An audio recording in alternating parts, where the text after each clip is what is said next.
Hi, welcome everybody to the first in a series of events on films and cultural matters from Westminster Libraries.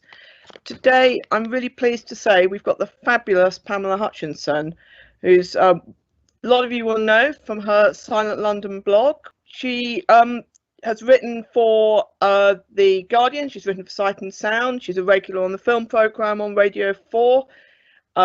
And most recently, she's actually just programmed a season of Marlene Dietrich films for the National Film Theatre, which is something to look forward to in December. She's going to talk about Louise Brooks. If you've got any questions while she's talking or afterwards, please type them in the chat, and hopefully Pamela will be able to answer them afterwards. So that's it from me. Just over to Pamela.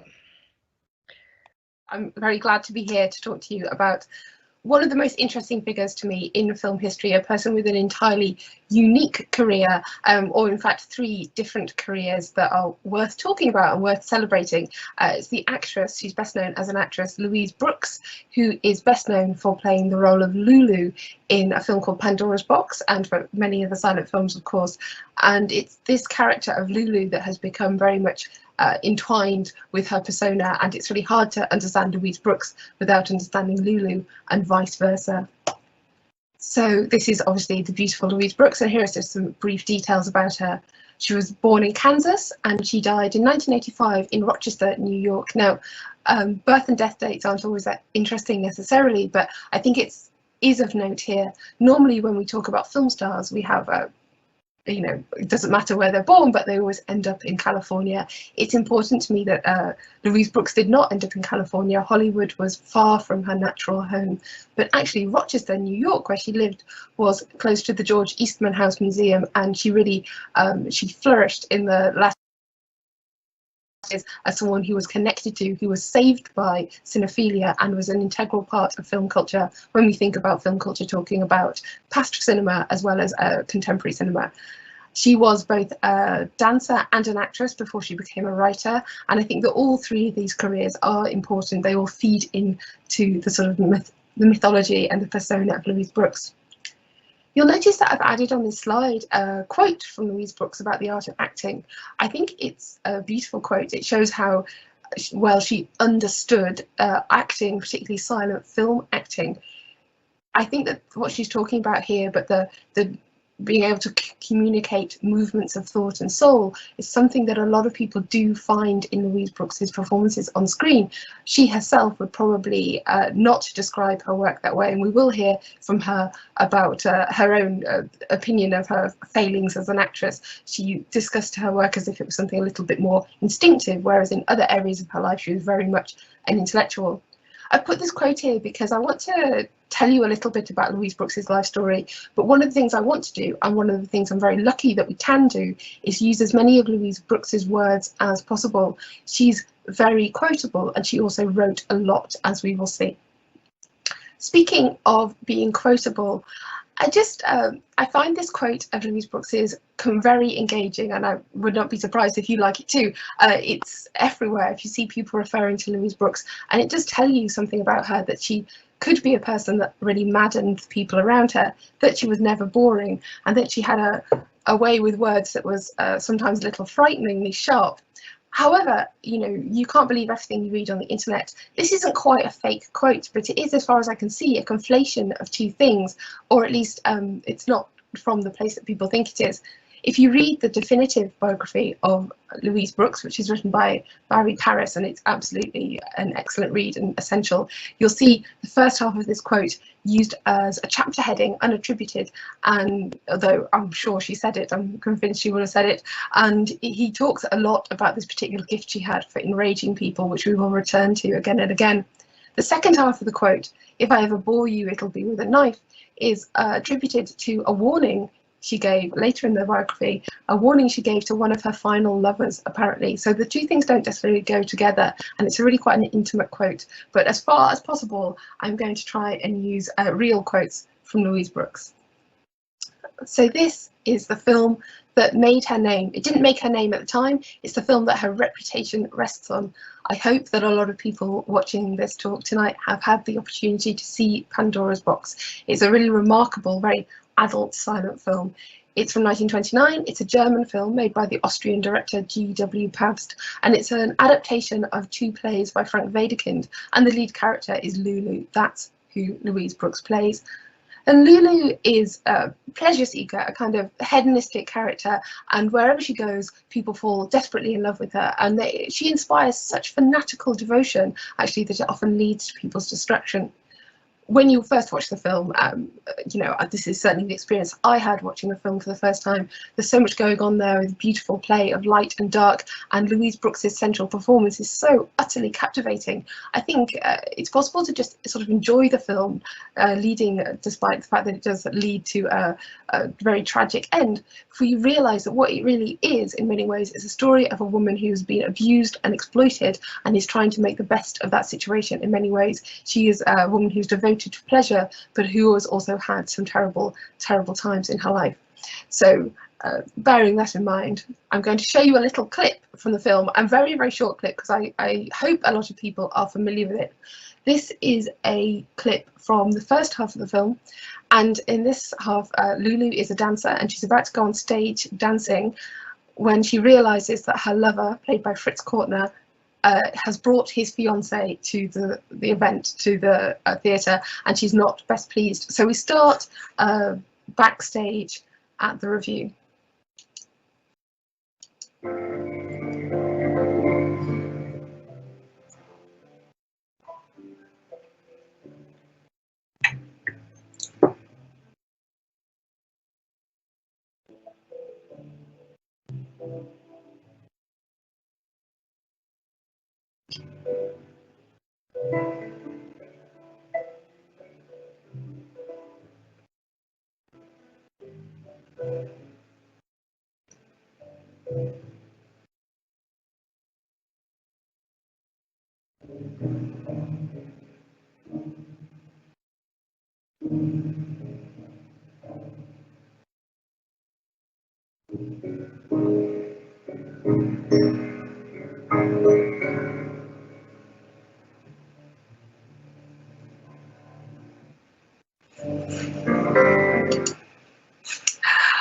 That clip sort of cut out just at the point that I wanted it to, honestly. What I really like in this clip, let me see if I can get you just back to playing it again. Yeah. Is first of all that moment that you just saw when she sees her lover and her face falls. But let's see if we can get you to.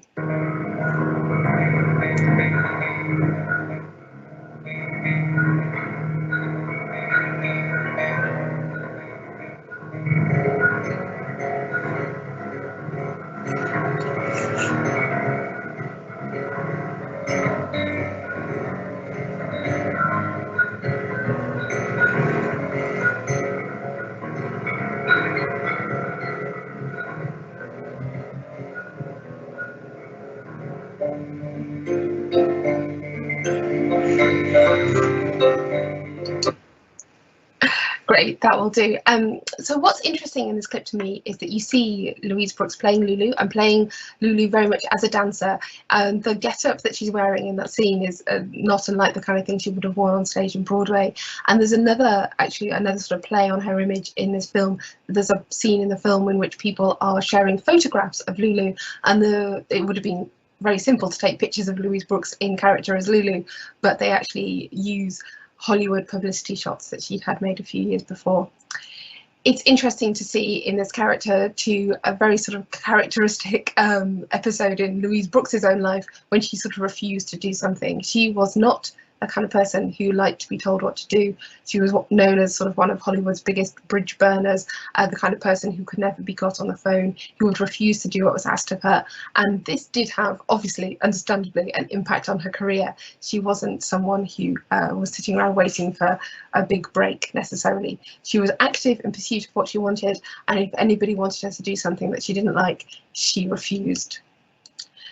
So she traces this back to her childhood, and here we have some images of her when she was much younger in Kansas, and you can see that she was already wearing her hair bobbed in a sort of tomboyish, childlike style, although it's not quite the sophisticated cut that she would have later on. She had an unusual childhood in that her parents, and her mother in particular, weren't particularly interested in children. Her mother was very devoted to her own artistic interests, and while Louise Brooks was encouraged in her dancing, her mother was very much focused on her own life. And even when Louise Brooks was a small girl, she tells this story one time of accidentally breaking, I think it was a teacup, and being absolutely terrified to go and tell her mother that she had smashed some of this precious china, and her mother's only response was that she shouldn't ever come in and interrupt her when she was memorising BAP. So Louise Brooks did grow up quite a neglected child, but also she says that this is why she became so independent, because she had this model of independence for her, and she didn't expect people to be running around looking after her. And you'll see here that she's talking about her work in Hollywood as slavery in a factory, and she really did feel that the Hollywood studio system and the star system particularly was some kind of slavery. I mean, it does seem like an offensive use of words, but you know what she means. She means that she's sort of under contract and she's being controlled in a way she didn't like. There was something else that happened to her in her childhood, which is really tragic, in that she was molested by a man that her parents knew, and as is probably sadly quite typical of the time, her mother told her that it was probably her fault, and there was no sort of care and support or understanding of what this might have meant for her. Louise Brooks later referred to it as her Lolita experiences, and said that it loused her up and that it had an effect on her adult relationships. And it's hard to go too much into someone's intimate psychology, but she certainly never had anything in her adult life that we would refer to as a kind of loving monogamous relationship. It seems that that wasn't something that she was interested in, and she didn't expect to get. A lot of her relationships were with older, wealthier men. They had a certain transactional quality, even sort of little flings and romances often ended with a gift of money, and she seemed to take this as quite natural, that what happened was that you did certain things either for pleasure or for a gift that you wanted. But when she was a teenager, she did join the Dennis Shawn School of Dancing, which is kind of avant-garde and very progressive school of dancing to join, and it was a fantastic opportunity for her. And she went to New York to study. She enjoyed living in New York, I think it's fair to say. I think she enjoyed living in New York in exactly the way that you'd think that a young woman who has just left home and is so beautiful and so daring and reckless would do. In fact, she got into trouble again and again. She got thrown out of quite a lot of hotels. The way she dressed, the way she behaved was not what was expected of a dance student. When she was finally expelled, they said that they were dismissing her because she wanted life handed to her on a silver salver, and that was words that really stayed with her. I think actually most criticisms really stung her and really stayed with her, but I think perhaps in this case she would have thought, well, maybe she did, and maybe she could go out and get things that she wanted. The picture on the right with her in the pannier skirt is when she was performing in the George White Scandals, and the picture on the left, when you can see she's a featured dancer in the Ziegfeld Follies. Briefly, you'll see that she was in the Café de Paris, and I just want to draw your attention to the quote about learning to act by watching Martha Graham dance and learning to dance by watching Charlie Chaplin act. It's a very clever form of words, typically for Louise, but I think there is something in it, because I think that her dancing is integral to her acting, actually, and she would have acknowledged that. She did briefly during this period have a romantic relationship with Charlie Chaplin as well. When I say romantic, I don't think it would be what most people think of as romantic, but it was intimate for certainly. As I say, she's briefly at the Café de Paris in London in this dance career, and although this is somewhat of a blip in her career, I will go on to talk about that in a little bit.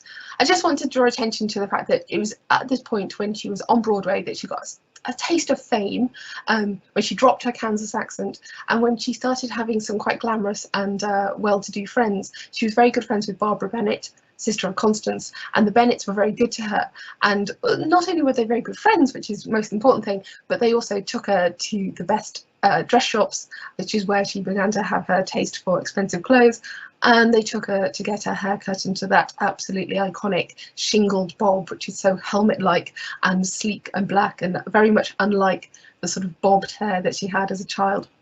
So let's go to London and this brief time in Louise Brooks's life when she was in the city that is represented by the libraries we're virtually talking in today.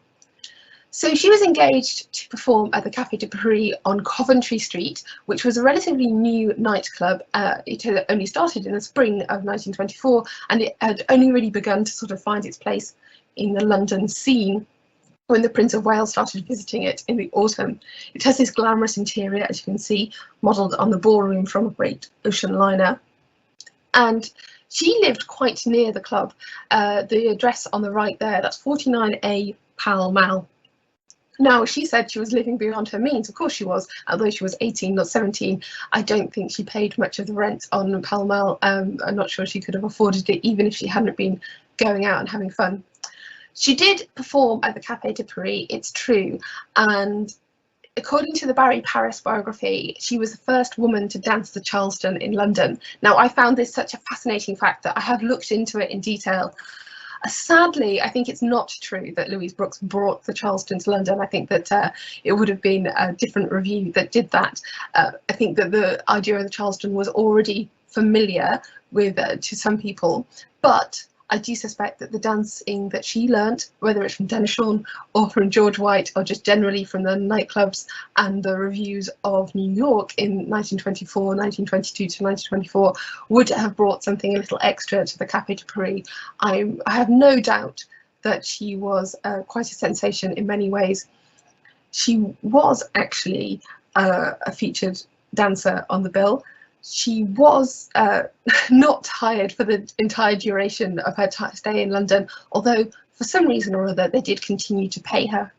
I thought it'd be fun to have a look at the kind of place where Louise Brooks was performing, so I have a little clip for you now from the Café de Paris from the summer of 1924, just before Louise Brooks arrived.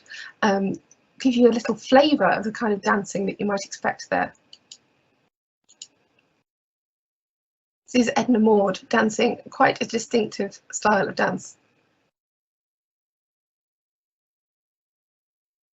The intertitle at the beginning of this clip suggests that she's dancing like a chicken. It certainly is something interesting.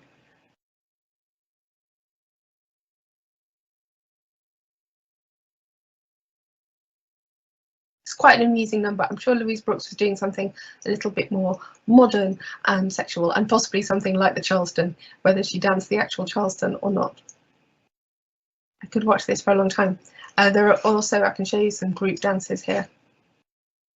If you want to see the whole of this clip, it's on the Pathé YouTube channel, so you can indulge yourself. And I think there's also a selection of acts from the Café de Paris in the early 30s as well, so you can listen to some comic songs and things like that as well. You got to wonder what Louise Brooks did with her time when she wasn't at the Café de Paris. You know, dancing doesn't take up very much time. I think that she was perhaps a little lonely. I don't think that she was very happy in London, sadly. I'm sorry to say that. But I do think that it is my pet theory that at this point she did make a rather important decision about life. She tells this rather sad story about Nellie, who she describes as her rosy-cheeked maid, coming in to find her sort of sobbing over an issue of Photoplay magazine, which she probably brought with her from America. So this is the issue of Photoplay magazine. It features a little, on the front, it features Betty Bronson, who has just been cast in the Peter Pan film. Now, it's a delightful film, The Silent Peter Pan. I hope you get to see it and enjoy it. And Louise Brooks was captivated by this little snapshot of information that I give here about her being a comparatively unknown 17-year-old who's anxious for the release of Peter Pan, and she believes, it says, that the fairies will be kind, which is just a photoplay way of saying that she's pretty sure she's going to be a hit. Louise Brooks and Nellie, she says, typical of Louise Brooks, she would not make any distinction between whether or not you should go to the pictures with your maid or not at all. That was not the kind of thing that bothered her in the slightest. Went to see Peter Pan, and she said she fell in love with Betty Bronson. I suspect she also fell in love with the idea of being in the movies, because it does seem that around this time that she thought, wasn't it marvellous that a girl her age was a movie star, she rang one of her rich banker friends in New York, sobbing, and asked for him to pay for her ticket home. Now, he did arrange someone else actually to pay for her ticket home, and she was home in New York and with a gig at the Ziegfeld Follies within a matter of months. But just a few months after that, she made her film debut. She signed a contract for Paramount, which is the studio where she spent her entire sort of Hollywood silent career, and she starred in a film. No, she did not star in a film. She appeared in a film in a very small role, and that film was directed by Herbert Brennan, the director of Peter Pan.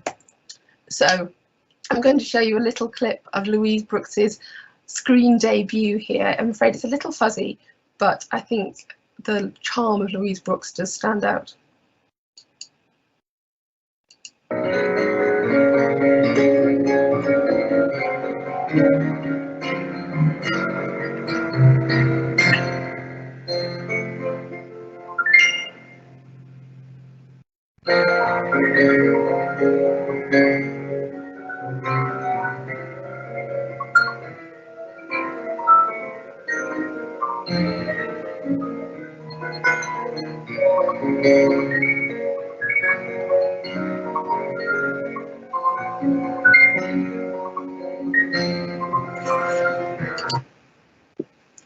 So the character she played there is just credited as a mole or something like that.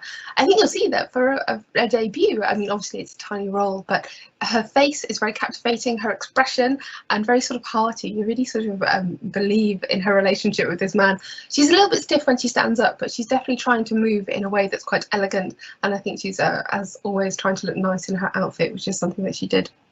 I want to show you another clip from one of our Hollywood films, which was only recently rediscovered, and I think it's actually an outtake, but I'd like you to remember the clip we saw from Pandora's Box earlier and see if you can recognize the same woman.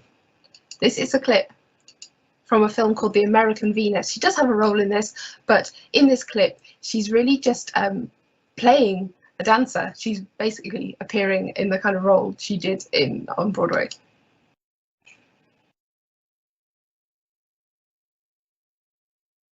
It's just the same film looping again and again. It's remarkable to see her in Technicolor, of course. This is two-strip Technicolor, that's why it looks slightly odd. But of course, the fascinating thing for me here is a glimpse of Louise Brooks in a very skimpy outfit as per, but also complaining and not being very happy with what she's been asked to do. It does seem to be her sort of default Hollywood pose. At one point during the making of this film, I think she was found sleeping on the set. So here are some of the films that she made, and you know, some of you will be familiar with a few of these. Quite a lot of films. There are a few names here that stand out. Malcolm Sinclair was one of her favourite directors. Edward Sutherland, she actually married, although that relationship did not last particularly long. I really recommend, if you ever get a chance, to check out Love 'Em and Leave 'Em when she plays the sort of slightly naughtier of two sisters. You'll see that she's featured in the artwork for The American Venus in a similar outfit to we saw her in the clip. There are a few films here that are of note. I would say, for example, Now We're in the Air is a film that's mostly lost, but Louise Brooks plays a dual role. I mean, it's not the most sort of fleshed out role, I think, but she plays a dual role, so she does get quite a lot of screen time in this film.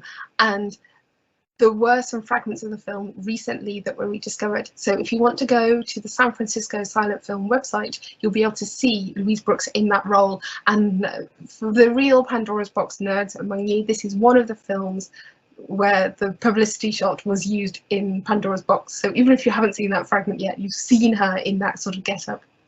A Girl in Every Port is a really good comedy film directed by Howard Hawks, and she has a very significant role in this as a sort of carnival femme fatale who leads Victor McLagan astray and his best friend too. She's very charming in this, in that she is charming at first and then reveals herself to have a dark side, so it's a brilliant role for her. And this is the film that the Austrian director G.W. Pabst said he saw when he found his Lulu. He had been, according to the story that we put out, searching everywhere for someone to play Lulu in an adaptation of the Lulu plays. He had been searching, stopping people in the street, sending his assistant directors out to get people, and then he saw this Howard Hawks film, and that's when he thought he found his Lulu, so he contacted Paramount straight away. Things didn't move fast enough to stop Louise Brooks carrying on making films for Paramount for a short time. She made Beggars of Life, and Beggars of Life is really interesting because it was made just before she left Hollywood, and you can see in Beggars of Life her potential to be a Hollywood leading lady. In fact, it's a very, very likeable film, and many people in Britain will have seen it, accompanied by the Dodge Brothers, the band that includes the silent film accompanist Neil Brand and, of course, the really famous film critic Mark Kermode. So you'll have seen it with a very fun soundtrack if you've done that. This is a film in which she is the romantic lead. She plays most of the film in drag. She plays a young abused girl, actually, who goes on the run with a gang of hobos, so she dresses as a man. She has a sort of rather touching romance with Richard Arlen, a man she claims to despise, and this is typical of Louise, and their relationship and their happiness is threatened at every turn by the sort of villainous Wallace Beery, a man who she said she absolutely was besotted by. She had a very perverse streak when it came to her leading men. So that film is very good, and you know, she had to be sort of chased down half the country to come back and shoot it. She took her part in it rather reluctantly and didn't have a very good time on set on the rather remote shoot. But it does show you that if she had wanted a Hollywood career, it was within her grasp. She not only, I think if you've seen Pandora's Box, you know that she was talented enough, but she was talented in the right way. She could have done that kind of film if it was required. And the Canary Murder Case we will come back to, but it was a film that she shot silent just before she decided that she'd had enough and she was going to go to Europe. As you see in this quote here, she did not think that she was valued in Hollywood, and she thought that every time she got more popular, the executives hated her more. So she went to Europe because she had this call from G.W. Pabst. Now, the story goes that when she finally called Pabst back and said, yes, I'll be your Lulu, he had Marlene Dietrich in his office ready to sign the contract, and it's quite a tantalising thought. A lot of people have said that Marlene Dietrich wouldn't have made a good Lulu. I sort of happen to disagree. I think she would have been good, but I think Louise Brooks was better. Following making Pandora's Box, Pabst actually wanted to make The Blue Angel, an adaptation of the novel that The Blue Angel is based on, so there was a possibility that he could have had Louise Brooks in the Lola role, but that was not to be because the relevant studio would in no way have hired him. He'd burnt a few bridges of his own. So these are the three films that Louise Brooks made in Europe, and these are the films really on which her reputation rests. These are the three key films. Unfortunately, one of them is much less easy to see than the other two. The two films she made with Pabst are, of course, Pandora's Box, which we talked about, and Diary of a Lost Girl, made very swiftly afterwards. And in many ways, it's a similar kind of film, but it's based not on a sort of expressionist play, but on a sort of melodramatic novel, which is presented in the form of a diary, obviously, of a young girl who has a terrible time at home, is raped, has many bad things happen to her that I don't want to spoil, goes to reform school and ends up working in a brothel and actually finding some kind of solace in the work there, and finding that the pursuit of pleasure is the most important thing for her. Brooks would always say that she revered Pabst as a director. She revered him particularly for his honesty about pleasure, and she found that she found a lot of value in Diary of a Lost Girl, and a lot of people think that it's better than Pandora's Box, so I hope if you have the chance to see it you'll make your mind up. Prix de Beauté is a slightly different film in that it was something that Pabst was heavily involved with, but he didn't end up directing it. I think at one point René Clair was down to direct it, but in the end it was directed by the great Italian director, sort of little known Italian director, Augusto Giannina. It's a very different film to the first two in many ways. It's got a slightly meandering tone, and it's almost naturalistic in many regards. It's about a young woman who enters a beauty competition, and after she enters the beauty competition and she wins, of course, nothing is the same for her ever again. These were films that Louise Brooks really enjoyed making in many ways, but she didn't exactly change her behaviour. You see a quote here where she says that she felt like she was actually an actress when she was in Europe, and that was important to her as someone who was so intellectual, the kind of woman who was reading Proust on the set of a Hollywood comedy. She wanted to do that, but she still was drinking and staying out late at night, and the ways that she behaved were ways that slightly appalled Pabst. Their relationship was very tricky. Pabst really, he had been making a few films with the actress Brigitte Helm, who you may know from Metropolis, or maybe some of her films with Pabst, and he couldn't make any more films with her, so he was looking for another actress that he could sort of partnership with and have this kind of, I mean, the model for the kind of relationship would probably be the one that later Joseph von Sternberg had with Marlene Dietrich, but that was all in the future. But Louise Brooks didn't really want to be anyone's muse, and she certainly didn't want Pam's telling her what to do offset. Their relationship was quite tricky, and a lot of it came down to this issue of Lulu. So Brooks was Lulu for Pabst, and this was a problem. So at first, you know, she was very pleased to be able to personify this character for him, but then she realised that he had a lot of opinions about how women should and shouldn't behave. And after they made Diary of a Lost Girl, he said this thing to her which really cut her, which he said, "Your life is exactly like Lulu's and you will end the same way."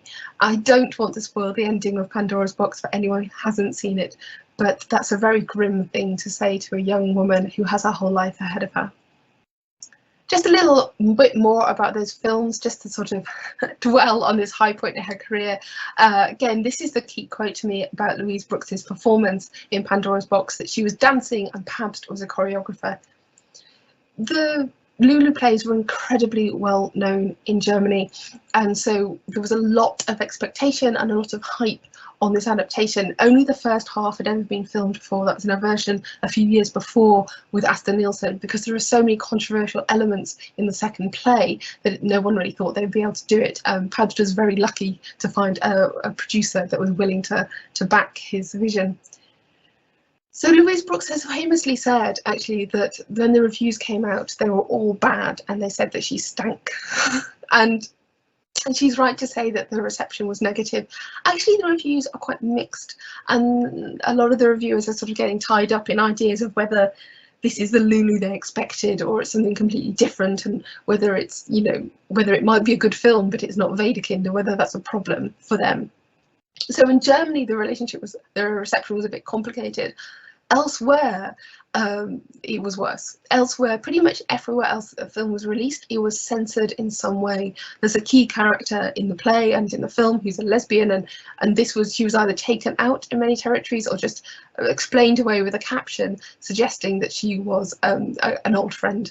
And the son of Fritz Kortner's character is often described as being someone who worked for him, because otherwise it would seem sort of too extreme and too indecent that Lulu has a relationship with both the father and the son.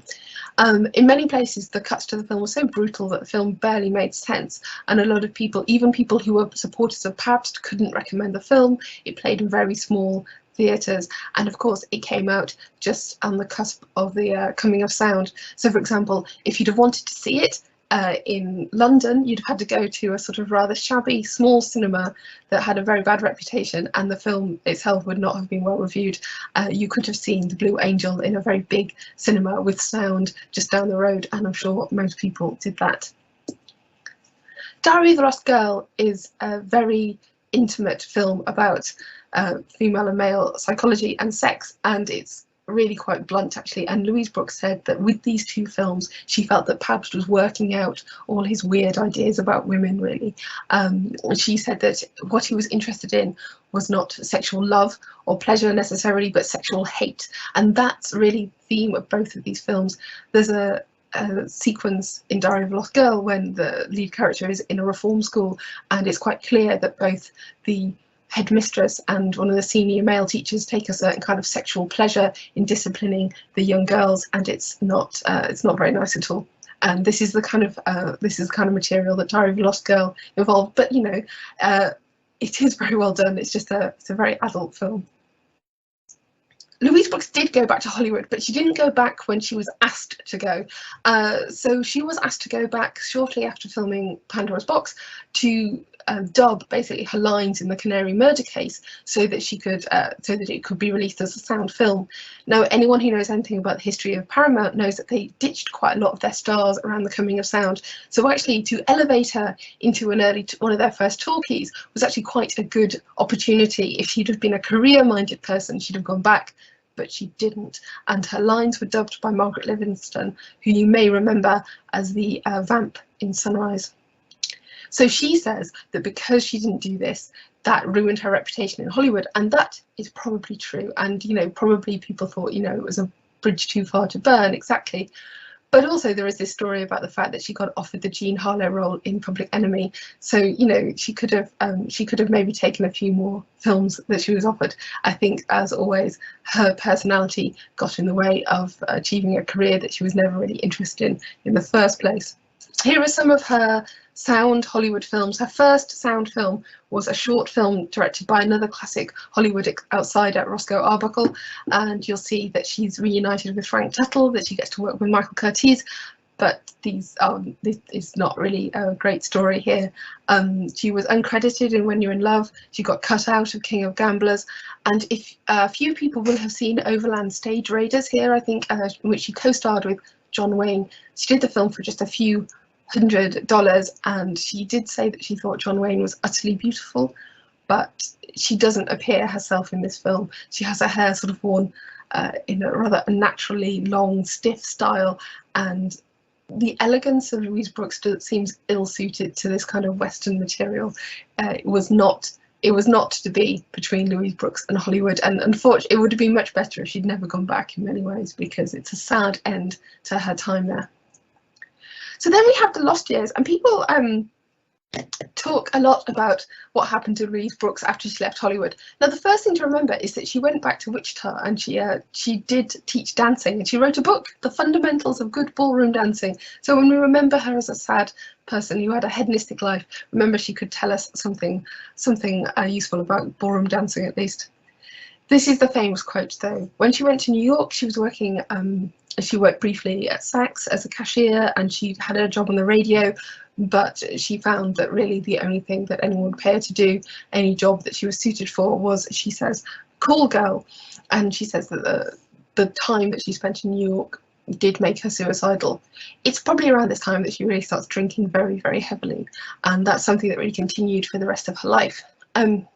This is probably the point in her life at which Pab's prediction, dire prediction, might possibly have come true, but it's not the end of the story. She was kind of rediscovered.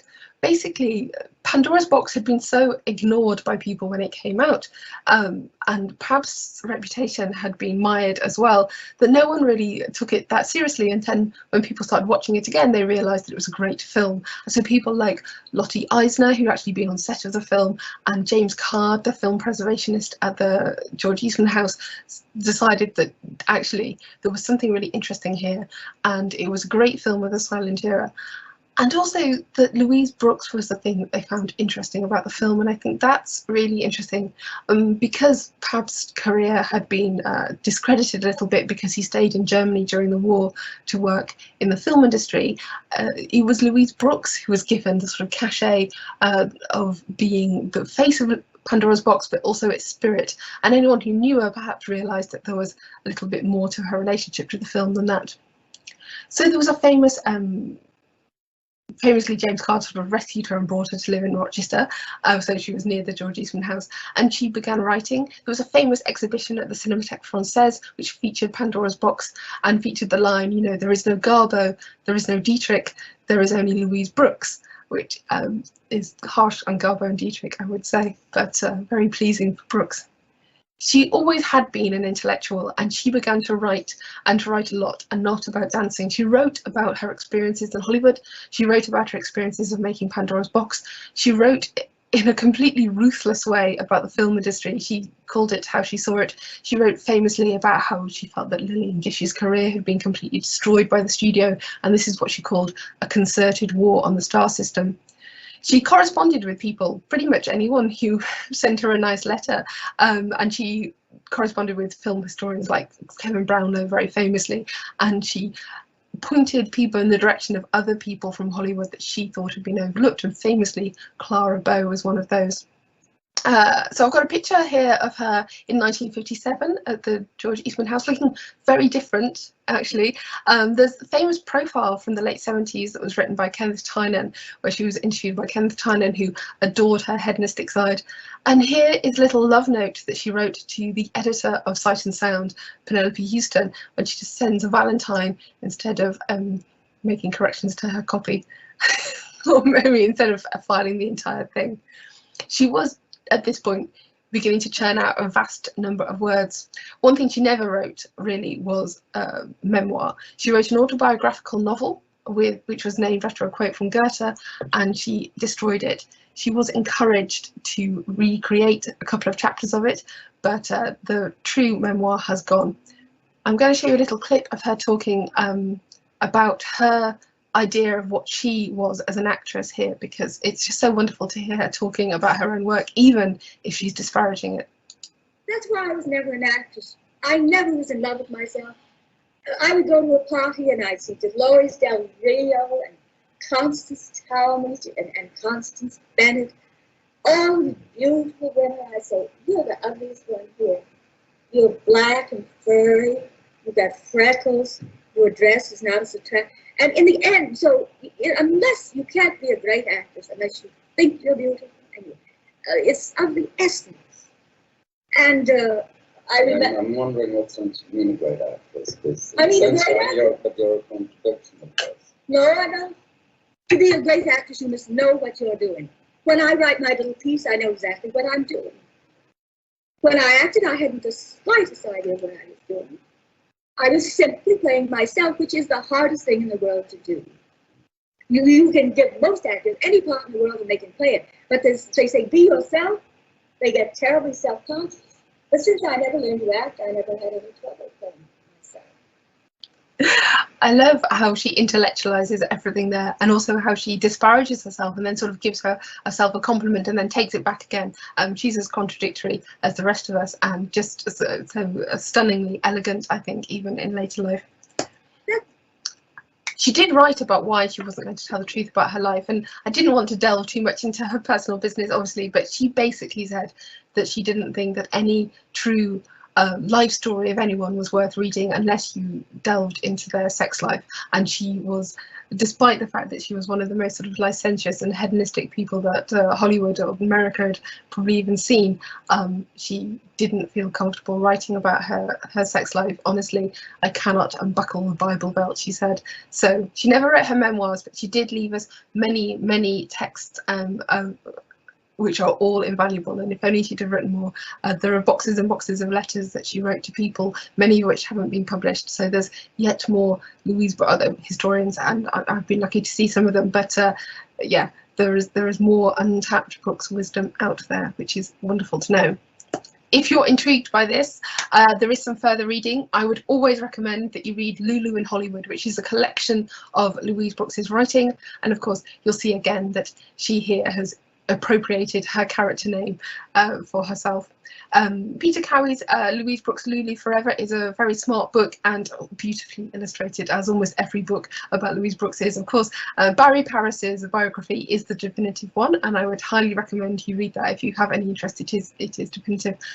And the New Yorker profile, The Girl in the Black Helmet, is of course a fantastic read. It tells you a lot about what Kenneth Tynan thinks about Louise Brooks, but you do still see quite a lot of flavour of Brooks herself. And for absolutely anything else to do with Louise Brooks, to know where she was at any point in time, to know where her films were shown, where they were distributed, where they were released, where they were translated, I can't even begin to tell you how much information the Louise Brooks Society, run by Thomas Gladys, pandorasbox.com, is an absolute font of knowledge. I'm really pleased that people still want to find out about Louise Brooks. I know that Sight and Sound magazine has begun to reprint some of her columns because they're so fantastic. If you want to know more about Pandora's Box, I cannot be remiss in telling you that I have written a book on that film, and it is very short and beautifully illustrated also. But for now, I think I'm going to thank you for listening to me talk, and I apologise once more for the technical problems at the beginning, which I am now considering I think were entirely my fault, so I'm doubly sorry, and I think it might be time to go for questions if anyone has any. Okay, that was truly fantastic. Am I in a loop again? I don't think so. I don't think you are. I think. Okay. So. I'm hoping that I've stopped sharing now. Yes, just you now. Okay, so we've got quite a few questions here. Dara O'Donohoe, do you know the work of the experimental filmmaker Stephen Dwoskin? He filmed a sequel to Pandora's Box called Death and the Devil with Vedican's son-in-law.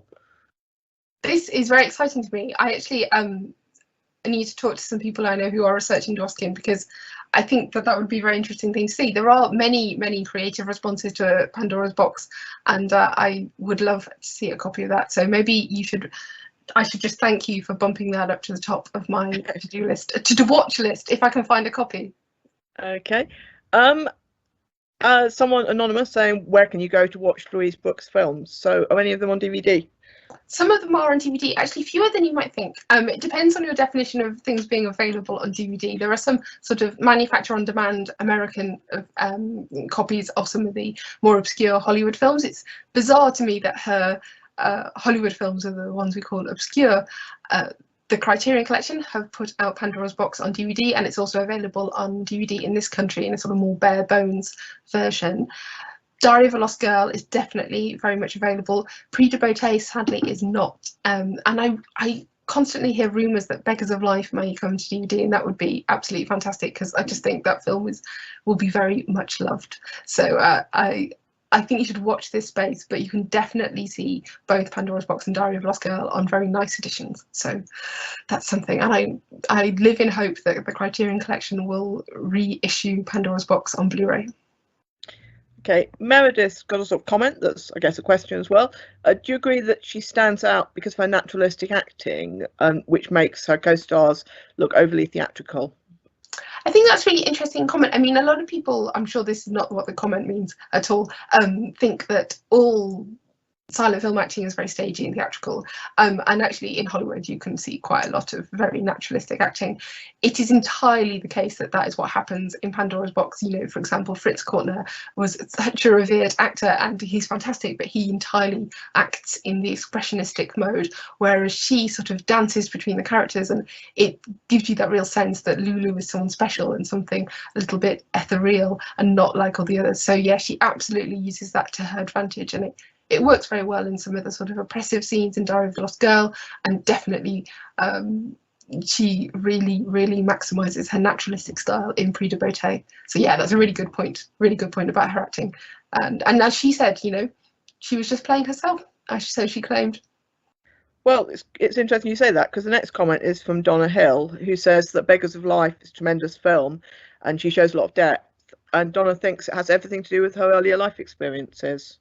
I think Donna is completely right. I think that you know, that character is very much a Louise Brooks character. It's interesting that that's the first leading role that she had. Yeah, I mean, I once wrote some program notes for that film, and I sort of described the opening scene of it rather grotesquely and rather gruesomely, and some people were worried it might not be suitable for children, but it does begin with her taking rather violent revenge on a man who was about to attack her, to assault her. And you know, I think that she could identify with that, but also I just think in that film, as well as, you know, those early scenes, the way that she plays the romance is actually really touching, and it just shows that, you know, she could have done the Hollywood thing if she wanted to, but she was interested in playing characters who more fully expressed that dark side of her, I think. So yeah, I mean, Beggars of Life, directed by Julia Wilpabst, that would be quite a thing to watch. Okay. Jade Evans comments that her image is so captivating and it permeates popular culture. So, say the Babylon Berlin book cover, there's a music video by Orchestral Maneuvers in the Dark. What influence do you think she's had within film culture? Has her look or iconic film stills influenced any film star looks? And immediately Helen did leap in with Situation and Singing in the Rain. Ah, well, absolutely. But so I've probably given you your answer, but any others? It's not just Sid Charisse. Sid Charisse obviously playing the sort of vamp character there, so it's marvellous that she has the Louise Brooks bob. And it's what's wonderful is, you know, it's very easy for people to sort of make that homage to Louise Brooks by making sure they have that particular hairstyle, but really no one else wears it quite like she does, and that is no criticism of Sid Charisse at all, of course. You'll see Lulus and Lolas everywhere, and you'll see that bob everywhere, and that in itself has become a sort of signifier of a certain kind of hedonistic free spirit. If you think about the Jonathan Demme film Something Wild, with Melanie Griffith playing, is it Lulu or a Lola? I'm tripping over my words, but there's so many of them, and I think that sometimes when people try and dress up in a way a character to be like the epitome of 1920s glamour, of the flapper, whatever that means. They use the Louise Brooks image, and it's interesting to me because Louise Brooks was far more complicated than that, and there's a lot more going on. And the true sort of descendants of Lulu are a little bit more complicated than the kind of sort of fancy dress version that we can more easily assimilate. When you think of the flapper type in Hollywood, we're more thinking of someone a bit more girlish and a little bit more mainstream than the shocking behaviour of Lulu.